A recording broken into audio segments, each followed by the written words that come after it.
Parashat Ki Tisa. Au début de la paracha, Hachem demande à Moshe de recenser les bénis Israël. Attention, il ne s'agit pas d'envoyer des agents de mairie dans chaque temple pour faire remplir un formulaire. Non, chaque homme de plus de 20 ans devra donner la somme exacte d'un demi-shekel. Cet argent servira spécialement pour les socles du pilier du Mishkan, le tabernacle.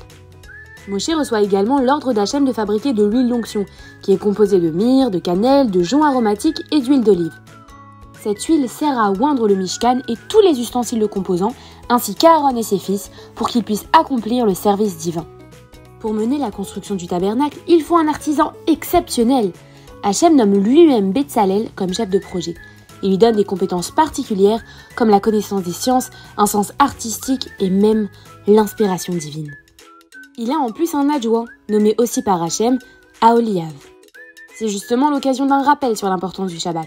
À ce moment-là, Hachem ordonne à Moshe de préciser aux enfants d'Israël l'importance du Shabbat. Ils peuvent travailler les 6 jours de la semaine. Par contre, le 7e jour, ils doivent s'abstenir de toute activité. Notre paracha relate ensuite la fameuse histoire du veau d'or. Alors que Moshe est sur le mont Sinaï depuis 40 jours, les enfants d'Israël s'impatientent et s'inquiètent de son absence. Attroupés autour d'Aaron, ils le pressent de trouver un remplaçant à Moshe, non pas un homme, mais une idole. Aaron n'a pas le choix. Il jette au feu l'or qui lui est apporté. En sort le tristement célèbre veau d'or. Le peuple, soulagé, mange, boit et danse autour de cette idole. Hachem se met en colère et veut les anéantir. Il ordonne à Moshe de redescendre, car le peuple a fauté. Moshe le supplie de pardonner au peuple. Finalement, Hachem accepte ses supplications et n'anéantit pas le peuple. Moshe redescend vite avec les tables de la loi. Lorsqu'il voit le peuple danser et faire la fête devant ce veau d'or, il brise les tables, puis jette la statue dans le feu. Il se met ensuite à l'entrée du camp et ordonne « Qui aime Hachem me suive !» Les hommes de la tribu de Lévi le rejoignent.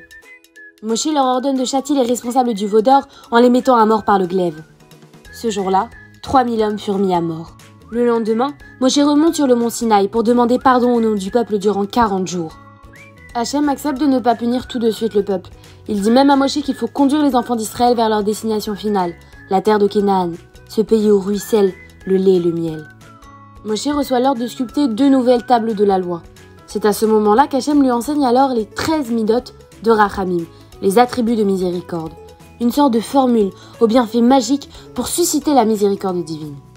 À la fin de la paracha, Hachem fait à Moshe un récapitulatif de certains commandements comme l'interdiction de l'idolâtrie, l'interdiction de levain à Pessah, le Shabbat et bien d'autres mitzvot.